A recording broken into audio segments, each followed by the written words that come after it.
Hello दोस्तों, स्वागत है आप सभी का हमारे इस यूट्यूब चैनल में।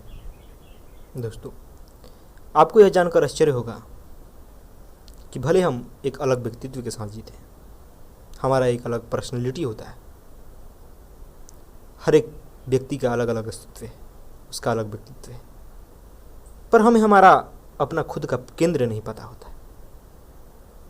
हम अपने केंद्र से नहीं जीते हैं, नहीं अपने केंद्र से सोचते हैं, नहीं अपने केंद्र से कोई कर्म करते हैं। हम दूसरों के देखा देखी दुनिया के पीछे भागते हैं। और दोस्तों, हमारी बेचैनियों का सबसे बड़ा कारण यही है। हमारा मन इसीलिए इतना अशांत रहता है, भटकता रहता है,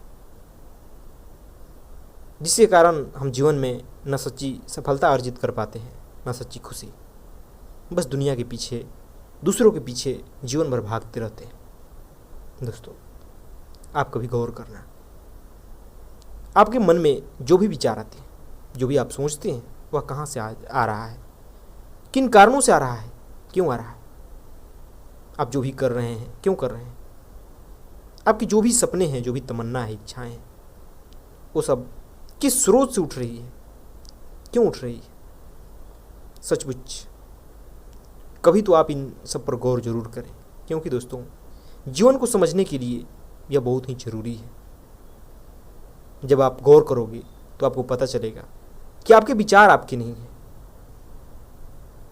आपकी इच्छाएं आपकी नहीं हैं, आपके कर्म आपके नहीं, फिर किसके हैं। तो दोस्तों, मैं बताना चाहूँगा कि वो सब दूसरों के हैं। कई प्रकार के लोगों का है जिन्हें हम रात दिन देखते हैं, जिन्हें सुनते हैं।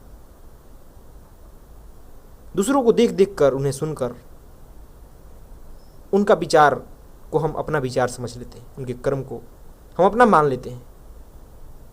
जब हम देखते हैं किसी के पास कोई चीज़ है और वह उससे खुश नज़र आता है, उसके पीछे भागते नज़र आता है, बस हम भी वो इच्छाएं पाल लेते हैं कि वो चीज़ मिलने से मुझे भी खुशी मिलेगी, मैं भी सुखी होऊंगा।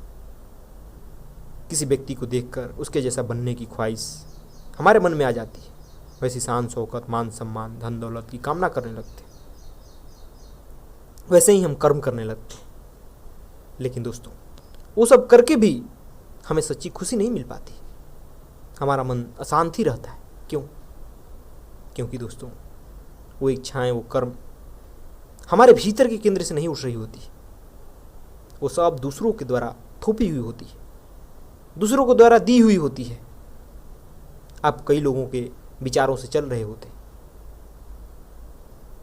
और गजब बात यह है कि वो सभी लोग बेहोशी में जी रहे होते। उन्हें खुद ही पता नहीं होता कि उनका केंद्र कहाँ है। वो खुद ही दूसरे के विचारों से, दूसरों को देखा देखी चल रहे होते, कर्म कर रहे होते।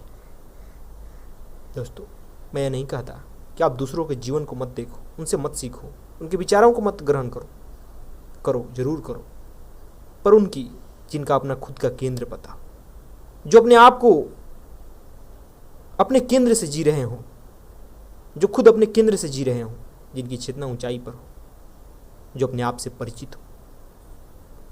फिर दोस्तों, आपको अपने केंद्र को जानने में मदद मिलेगी। आप अपने केंद्र के करीब आओगे।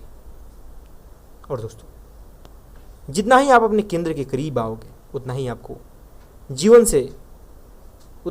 जीवन से फालतू के कार्य विलुप्त होने लगेंगे, उतना ही आप सार्थक काम करोगे, उतना ही आपका जीवन सही दिशा में आगे बढ़ेगा, उतना ही आप सही काम करोगे, जिसके कारण आप जीवन में हमेशा शांति और आनंद का अनुभव करोगे।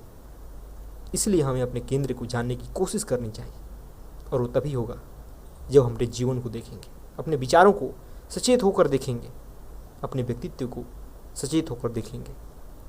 फिर पता चल जाएगा कि क्या हमारे भीतर से उठ रहा है और क्या दुनिया के कारण, लोगों के कारण उठ रहा है।